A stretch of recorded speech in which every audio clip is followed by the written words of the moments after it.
Forces from the Tigray People's Liberation Front have taken control of the historic town of Lalibela in the Amhara region of Ethiopia.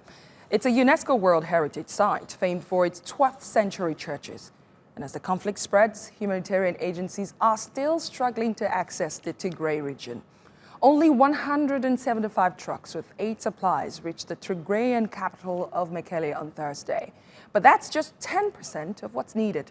The conflict has been spreading to the neighboring Amhara and Afar regions, displacing nearly 250,000 people. 9 months after the fighting began, thousands have died, and around 2 million people have been displaced, and more than 5 million people need emergency aid.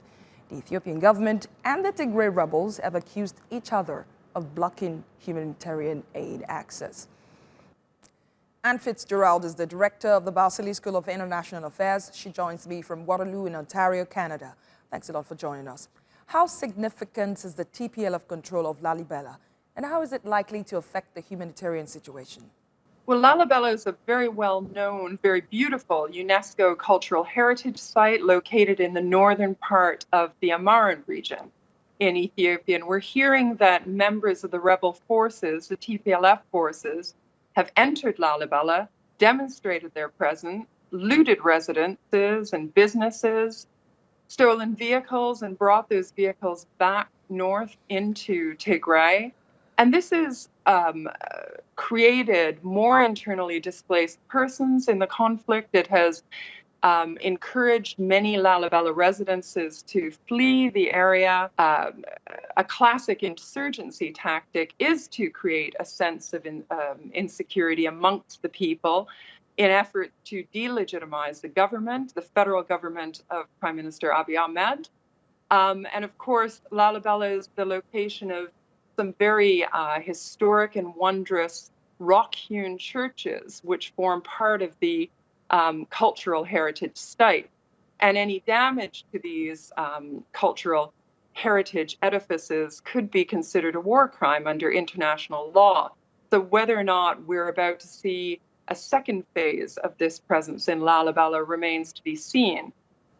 Well, is it aid, or lack of it, being used as a weapon of war by the Ethiopian federal government?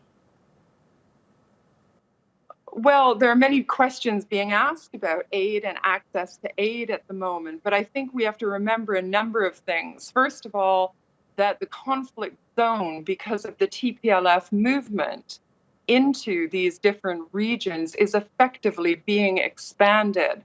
So this expanded conflict that's been promulgated by the TPLF is blocking aid corridors, is causing damage to road infrastructure, and is effectively creating bottlenecks and delays.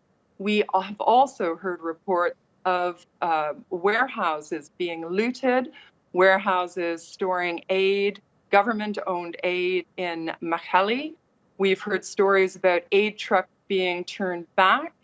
And of course, there is a requirement by the Ethiopian government for all aid shipments and deliveries to be routed through Addis Ababa, the main airport. This is understandable from a customs and excise shipment delivery perspective, but also I think we have to remember what happened back in the mid-1980s. We're seeing the same tactics used by the TPLF that we saw then in terms of the redirection of aid, the misuse of aid, efforts to create a man-made famine, stage cross-border incursions, and memories are very fresh, and therefore the level of trust is very low amongst the Ethiopian authorities and the Ethiopian people. Well, this week the Ethiopian government suspended some international aid organizations, accusing them of arming Tigray forces without providing any evidence. What do you think is behind this? Well, what we've heard from the government statements that have been issued is that a number of aid organizations have had their activities suspended because of what has been found in the resources that they are holding, such as what apparently are excessive cash stores, what are non-humanitarian items. And we've also seen some agencies come under criticism for posting what's been referred to as fake news and false narratives on their social media account. And this has happened to 2 or 3 organizations, but we understand that others are also under investigation. So reports are bound to come out over the coming days. What will be the outcome of aid organizations that are not fully complying with the rules and regulations. We are also made to understand that this is not based on one warning to these organizations, but multiple warnings. So I suspect we'll hear more information this week as to whether or not other aid organizations have been affected. And that's right. We have a lot to keep an eye on as the story unfolds. Ann Fitz-Gerald, Director of Balsillie School of International Affairs. Thanks. That's Africa Matters. Thanks for watching. I'll see you next week.